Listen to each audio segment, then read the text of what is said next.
Hey, good morning, everybody. Welcome back to this week's episode of Multifamily Unplugged. Certainly, I'm glad that you are here. And if you were invited by somebody, make sure that you thank them for that.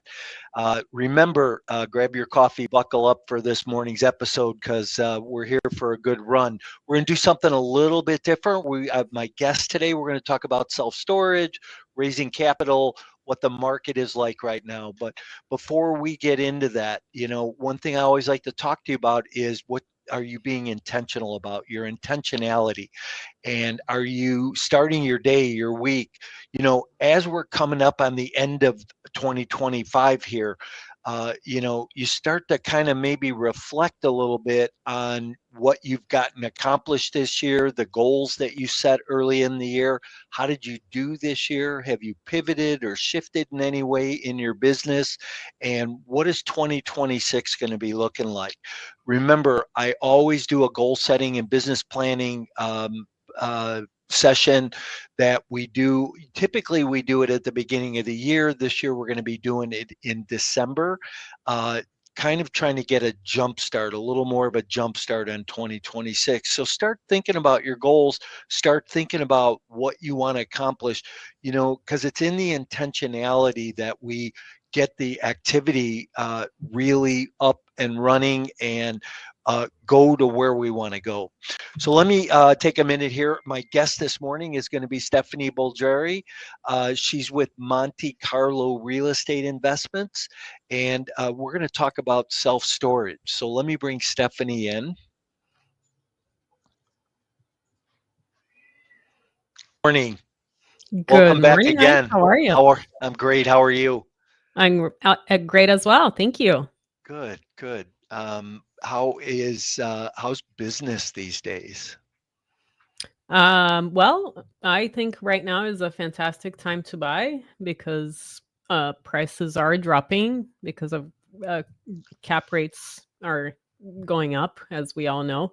And as my mentor always say, only dead fish goes with the flow. So you do not want to be buying in a hot market. You actually are much better off, in my opinion, to be buying in a market that is slow. So you can not only get a discount, but you can be prepared and you'll get more equity, right? By the time that cap rates start to compress again. Yeah, 100%. Okay, so we're going to get into that a little bit more as we talk this morning and unpack some of that. Steffany, I always start my program asking that one question, right? And that is, in one word, what best describes you personally and professionally? Organized. Organized. Yes. Have you always been organized? I have. Living in a one bedroom sharing a one bedroom with two other sisters, you have to be very tidy. You only have a small corner. Yeah, so I guess three people in one room would kind of push you in that direction, even Yes, if you didn't want to be, right? exactly. How does that show up? How's that show up in your business and your life today? That's a great question. I think when not only you're organized in your personal life, your home is organized, you are able to clearly think. You're not in the middle of a mess and your mind is not cluttered because of what you see. Although I know a few people that are successful and they're messy. So I think it's just a matter of organizing your schedule, organizing your properties, organizing your SOPs, and your tasks are really important for growth and expansion of your portfolio. Yeah, it's funny how you mentioned about being tidy and that, I would, whenever I was hiring an assistant, Mm, today it's a little bit different, right? Because we use VAs for our business and, you kind of get a feel for them through the interview process, but then after a couple of weeks of working with them. But when I was in an office and I had a full staff and I would bring people or hire people to work for me, I always, after the interview, would walk them to their car.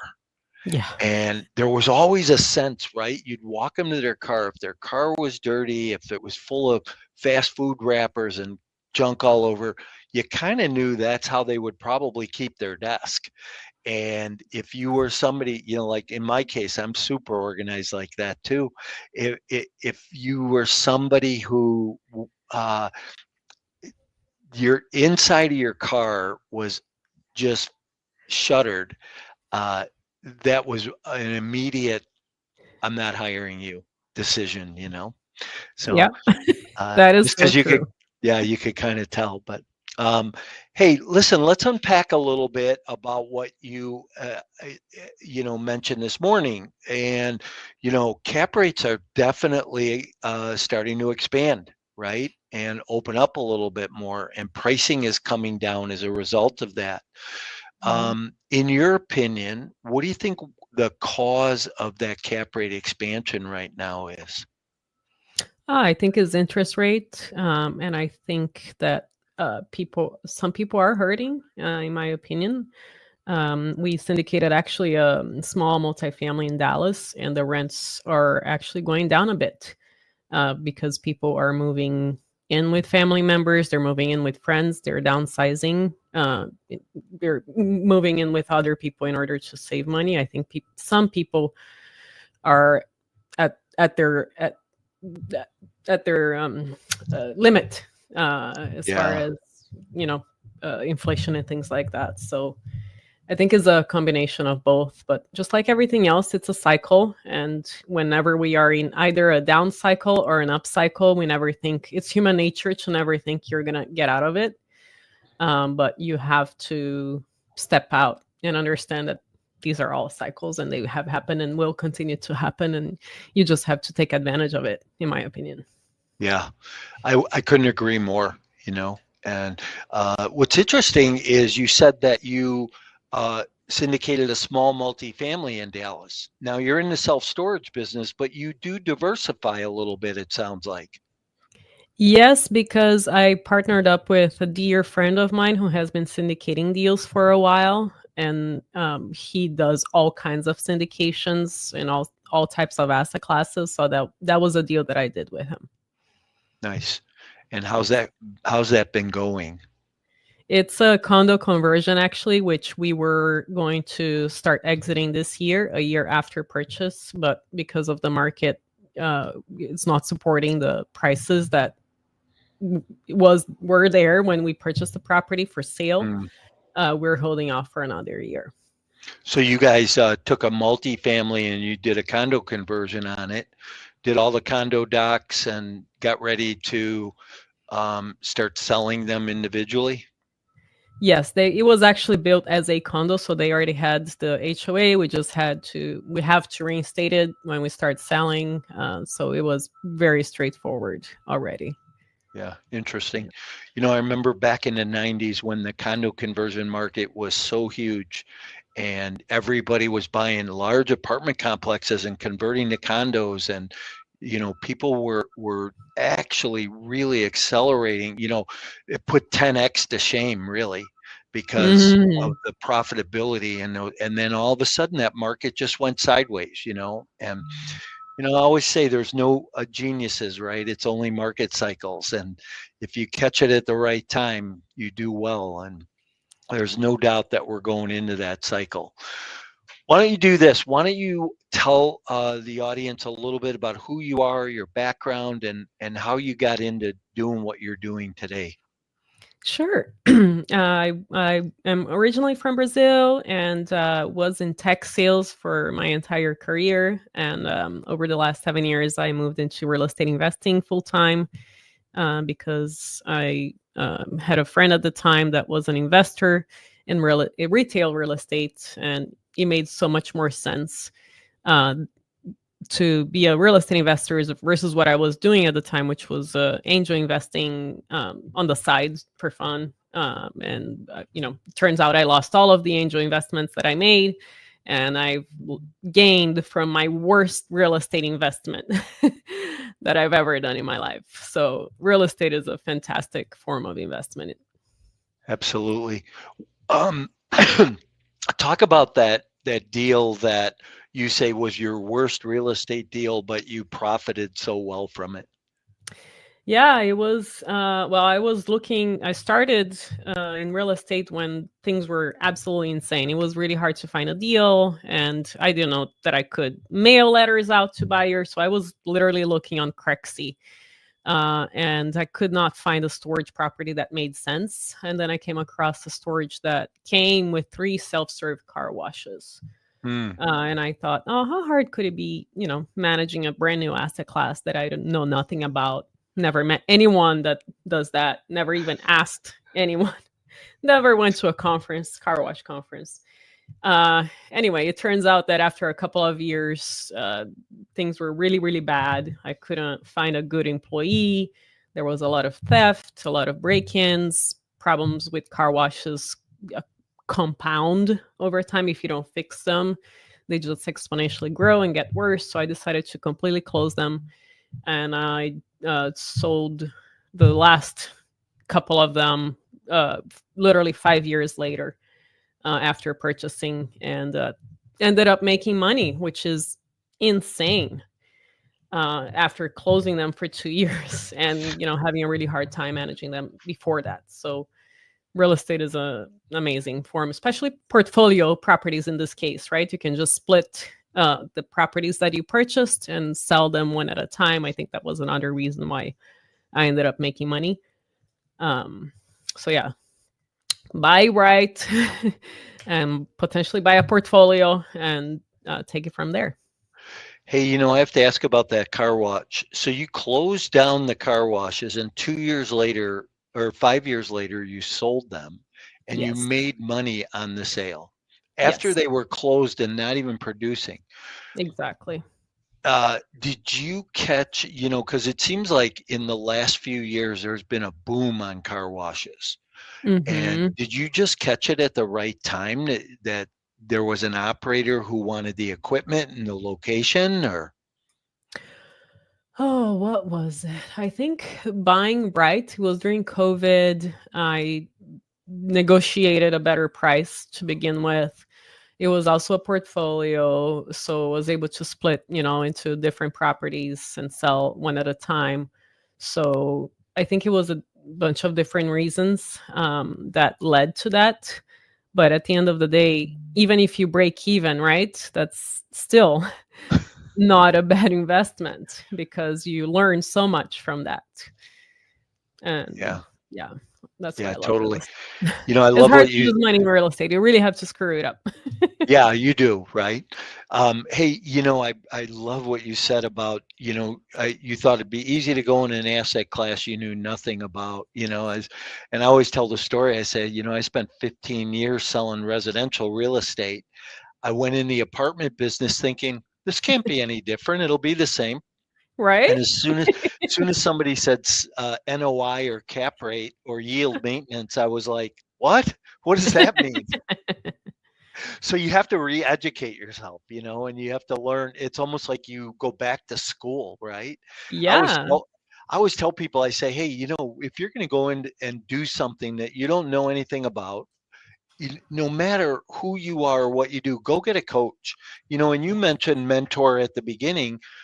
Talk about that a little bit. Talk about your mentor and your relationship with them. And So my mentor, I was actually dating him. He was my boyfriend at the time. And as soon as I learned that real estate is a really great form of investment, I started asking him a lot of questions, taking notes, reading all of his leases, and took 30 pages worth of notes. And that is how it happened. And when we broke up, I decided to go to the Real Estate Guys Summit at Sea because I knew I needed to meet more people, uh, you know, for whatever problem I'm sure I would have. You need to build Right. your network.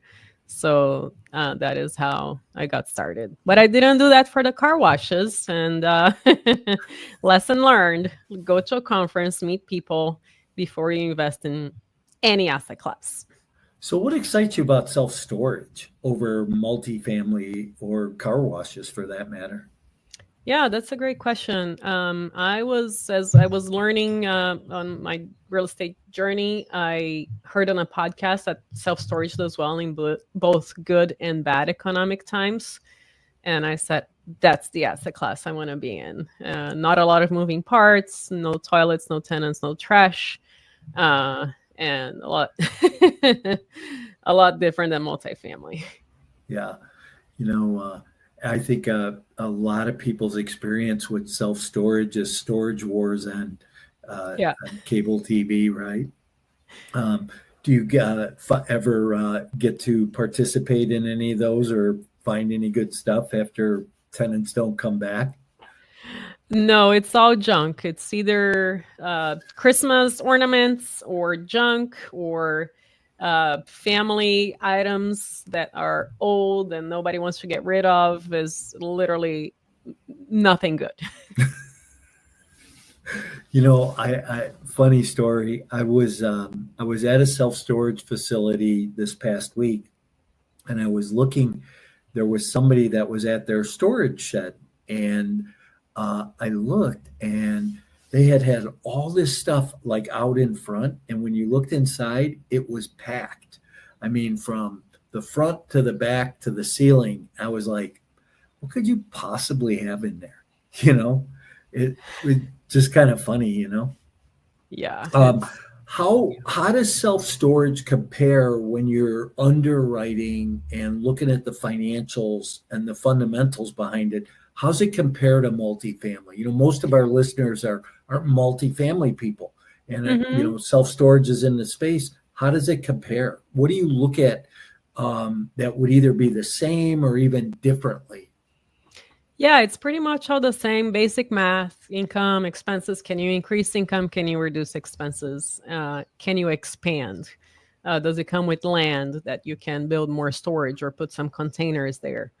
And so you have to look at your competitors, of course, around that radius. Are they full? Are they not? Can you raise rents? Is there room in the existing tenant roster that you could raise your rents without scaring off a lot of people? So very, very similar to all asset classes. Yeah.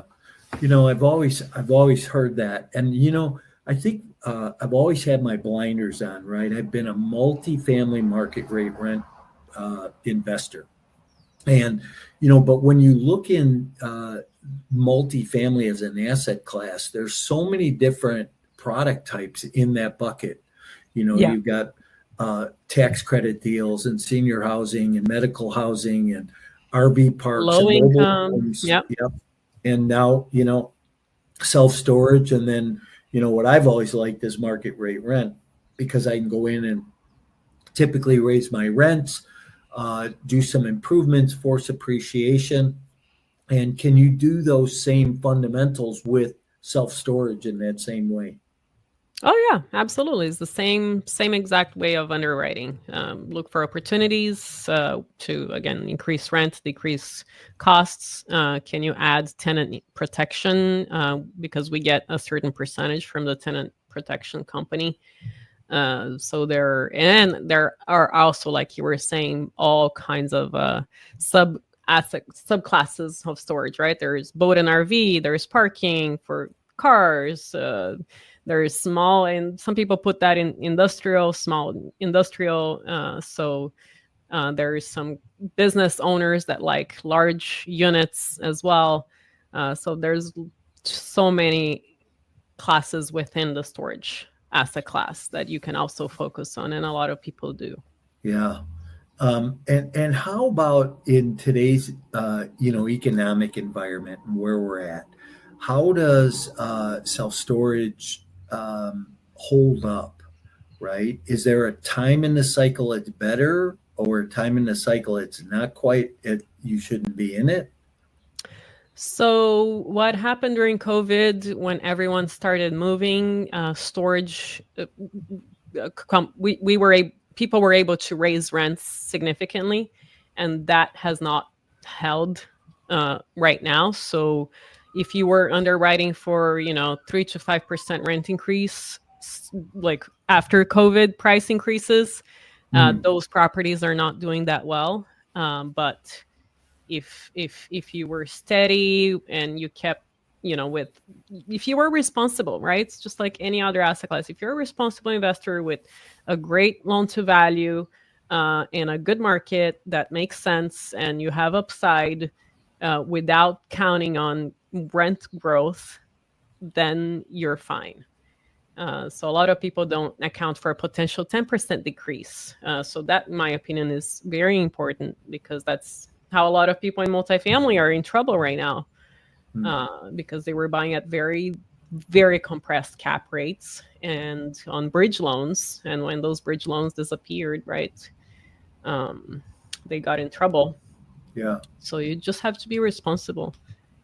So it sounds like fundamentally financing is very similar. Do you find it easier or harder to get a self-storage loan over a multifamily loan? So when I'd say 30 years ago, banks were not really open to lending in for storage, but now they understand the model is proven. They completely understand that it's a very solid asset class to lend on, and so most banks will lend on storage. It's probably easier to get a loan for multifamily, but it's really not that hard if you get a good broker that knows all the lenders out there. That really helps, and there are some SBA loans you can get as well. For self-storage. Interesting. Yeah. Where you can't get an SBA. Well, I guess there are small business loans that Freddie does, but true SBA, isn't available in the multifamily space, which is interesting. Yeah, and we don't have, I believe, Fannie loans either, right? But you guys have that. Right. Fannie and Freddie, yeah. Yeah. We don't have that. So you can't do agency debt. It's all straight bank debt on self-storage. Or SBA. Yeah, interesting. Yeah, because I guess self-storage would be considered more of a business. Yes, it can be. Where multifamily, I look at multifamily as a business, right? In most cases, it's a broken business that you're buying and you're reinventing it, right? Where self-storage, they probably look at it more as that retail type of business. Yeah, I think retail, once you're fully leased, it's a very easy asset class, or easier, right? All asset classes have their pros and cons. Retail, these leases can take 2 years to negotiate. Then you need to, bring in tenant improvements, money for them. But if you're truly comparing with retail, storage, in my opinion, is more of a business. Multifamily is actually more of a business, because more hands-on, right? It requires daily management. But retail and office, you get a tenant and they just mail you the check, to put it simply. So what about markets? I'm a huge market-driven investor when it comes to multifamily. The fundamentals have to be there, from population growth and job growth and employment diversification. Well, how about self-storage? Do those line up the same, or are they different? Well, you and I live in California. Sometimes good, sometimes bad. So I like California because it's very hard to get things permitted and approved. So if the numbers make sense, California can make sense. I don't know about multifamily. Probably not, because of all the regulations against landlords. So if it makes sense for construction in California, or an existing facility where the numbers make sense, I like it, because it's very hard to get something permitted. So you're not going to have a lot of competition. I'm just speaking very generally. And I also focus on red states that have good insurance today. So Florida and Texas are out of my list after their rates have been, doubling, tripling, quadrupling in some situations. So I love North Carolina. The taxes there are very affordable, great insurance, great pro-business state, and some other red states. So I find that interesting about insurance in North Carolina, because, hurricanes. So North Carolina is affected by hurricanes, as Florida is, anything on the East Coast there. But you're saying that insurance is more is easier and less expensive in North Carolina than in Florida? Yes. Wow, that's amazing to me. Why do you think that is? I didn't know they were affected by hurricanes. I know that they had some issues last year or a year before that, but I was not. I'm not sure if they're really affected that much. Yeah. Well, I have a good friend who lives in Wilmington, and actually one of my coaching clients is in Wilmington also. And boy, this year's been a great year for hurricanes. We have not, had any problems. Our Florida properties have held up really well this year. We haven't been battered. But I know years past, there's been a number of those hurricanes that, hit up in that South Carolina, North Carolina coastline. Mm-hmm. You must be further out, like Raleigh, Greensboro. Yeah, I'm further out there. Yes. Yeah. Near Cary. Mm-hmm. Yeah. I think when you're inland, you're not as affected by those insurance costs. Like I can underwrite in the Midwest at $950 a door, where in Florida I have to underwrite at $2,200 a door. Wow. Makes a big difference. Wow, that is a huge difference. Yeah. So, what are you working on these days? I'm actually working on analyzing the multitude of self-storage facilities that are for sale right now. There is a lot of opportunities right now, and we'd love to get a couple in contract this coming month, and also start our first development in California that we got fully entitled a few months ago, but we're finally ready to start raising the funds for that. Nice. Good for you. And that'll be a brand new development, climate controlled? Yeah, mostly climate, yes. Yeah. And then when you develop like that, what's your exit plan? I love buy and holding real estate. I believe that, I know that the greatest, wealthiest people in real estate are mostly buy and hold people. However, when you're syndicating a deal, sometimes you have to flip. So that is still TBD. I would love to hold that property, but it'll depend on if we can find a couple of investors that want to take the entire deal and they also want to hold forever in parentheses, quotes. So yes, that's still TBD, but I would love to buy and hold. Yeah, boy, there's a lot to be said for long-term hold.